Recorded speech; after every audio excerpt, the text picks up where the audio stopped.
Hey everyone. So Mateus, sorry if I'm butchering your name, but I think that's how you say it. I think that's how you pronounce it. He was asking how I remove bearings, and to some that might be very easy for them. I remember the first time I had to do it. Well, here, let's talk about my first spinner ever. Right here, the Tri-Mini Falcon, and I got it, and of course I spun it, played with it, and I wanted to look under the hood. And when I did, shortly after, the original bearing that was in it came right out, and I freaked out. I thought it was broken. I had never owned a spinner before. Maybe I had one of those plastic ones. So I ended up taking a little sheet of paper and shimming it inside over there, and then I would close it, and I remember ripping the edge off, and it was still devastating to me. And I reached out to Flyaway, and I'm like, what do I do? What do I need to do? And they got back to me right away. They're like, hey, you need some Loctite, put it in there. And I was like, oh my God, this sounds crazy. What's gonna happen? Am I gonna ruin my bearing and never be able to use a spinner that I just, spent so much on, my very first spinner? And I watched some videos, asked some people online, and it really wasn't difficult at all. So I ended up buying some Loctite. And you know what? Because it was my first spinner, and because I had that issue, I'm going to be taking the bearing out and putting it in on this one today. And I have the Unquiet Hands Vega bearing removal tool.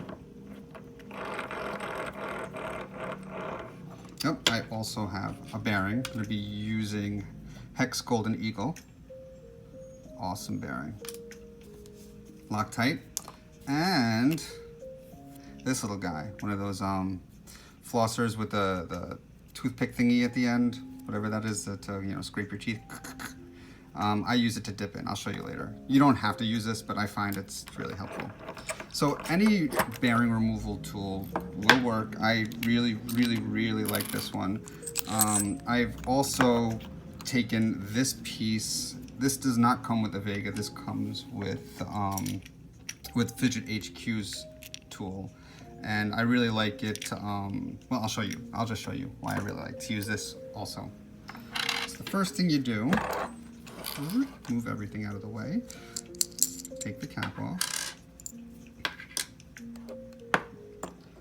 and you can slide it on like on this. I normally use this guy, but it doesn't really matter. You can use either one. And then I'll take the next one, the small one, here, and the cap.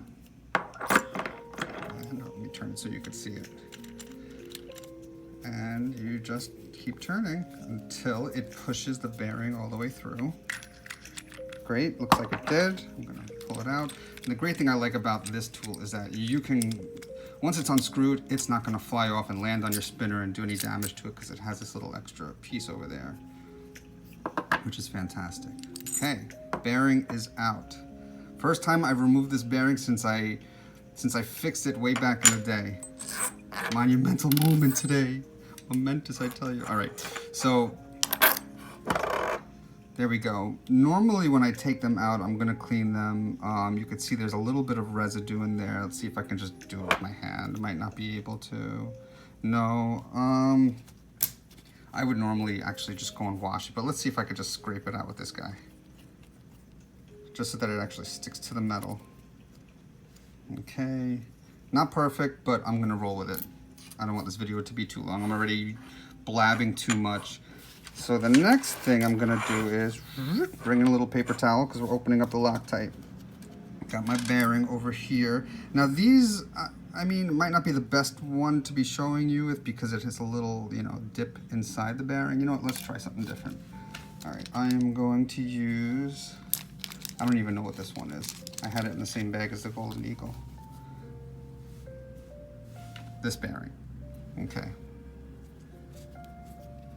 So, open up the Loctite.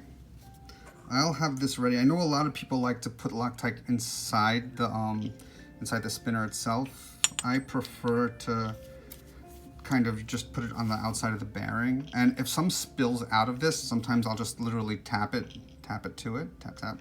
But if not, I'll just dip this into here. And as you can see, it gets some get some of the Loctite on it. And then I will, sorry, I gotta make sure it's on the camera, tap it and kind of spread it. You don't even need that much, really. Sorry, I'm trying to do this with a phone in my face. First time I've made a video like this. So bear with me, and I'm going to dip it back in. And you probably don't even need this much, and I'm probably overdoing it, but